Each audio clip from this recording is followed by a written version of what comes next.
This channel does not promote any violent, harmful, or illegal activities.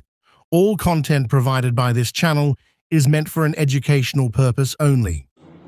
এসএসসির পক্ষ থেকে যে তালিকা বের করা হয়েছে সেই তালিকা অসম্পূর্ণ। তার কারণ যতজনের নাম থাকা উচিত ছিল টেন্টেড ক্যান্ডিডেট হিসেবে ততজনের নাম নেই। তারা লিস্ট 1 বলে উল্লেখ করেছেন। তারা এই অপযুক্তিই দেবেন যেটা লিস্ট 1, পরবর্তীতে লিস্ট 2 বা লিস্ট 3 বের করব, তাই লিস্ট 1 হিসেবে দেখিয়েছেন। কিন্তু এদের প্রত্যেকের কাছ থেকে টাকা ফেরত নিতে হবে। সুপ্রিম কোর্টের নির্দেশ রয়েছে টেন্টেড ক্যান্ডিডেটদের কাছ থেকে টাকা ফেরত নিতে হবে। কলকাতা হাইকোর্ট বিশেষ ক্যাটাগরির কথা উল্লেখ করে বলেছিলেন যে তাদের কাছ থেকে 12% সুদ সহ টাকা ফেরত দিতে হবে।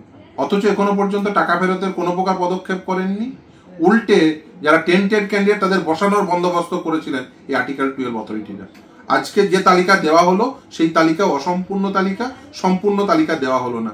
আসলে টেন্টেড ক্যান্ডিডেটদের সঙ্গে রাজ্য সরকার, এসএসসি এবং বোর্ড আগেও ছিলেন, বর্তমানেও রয়েছেন, সেটা বোঝানোর জন্যই এই লিস্ট 1 বলে অসম্পূর্ণ তালিকা দেওয়া হলো।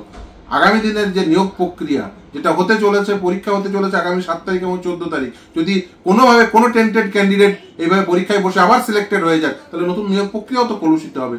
এই দায়ভার নিতে হবে সেই সমস্ত আর্টিকেল 12 অথরিটিকে যারা গোটা দিন ড্রামার পর এই রাত্রি 8টার সময় 1804 জনের একটা লিস্ট বেরোলো।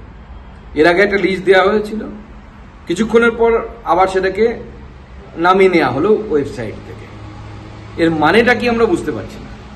লিস্টে কোনো ডিটেলস দেয়া নেই, আদৌ কি এরা ক্যান্ডিডেট, কোথাও চাকরি করছিলেন কি করছিলেন না। আর এত কম সংখ্যায় যদি অযোগ্য প্রার্থী হয় এটাও বিশ্বাসযোগ্য বলে আমাদের মনে হচ্ছে না। এতদিন আমরা তো পেপার পত্র পত্রিকায় অনেক বেশি শুনেছি। তার থেকেও বড় প্রশ্ন হচ্ছে যে যদি এই লিস্ট সুপ্রিম কোর্টের ধ্যাতানিতে এসএসসি তার পকেট থেকে বের করলো, তার মানে এসএসসির কাছে এই লিস্ট আগে থেকে ছিল।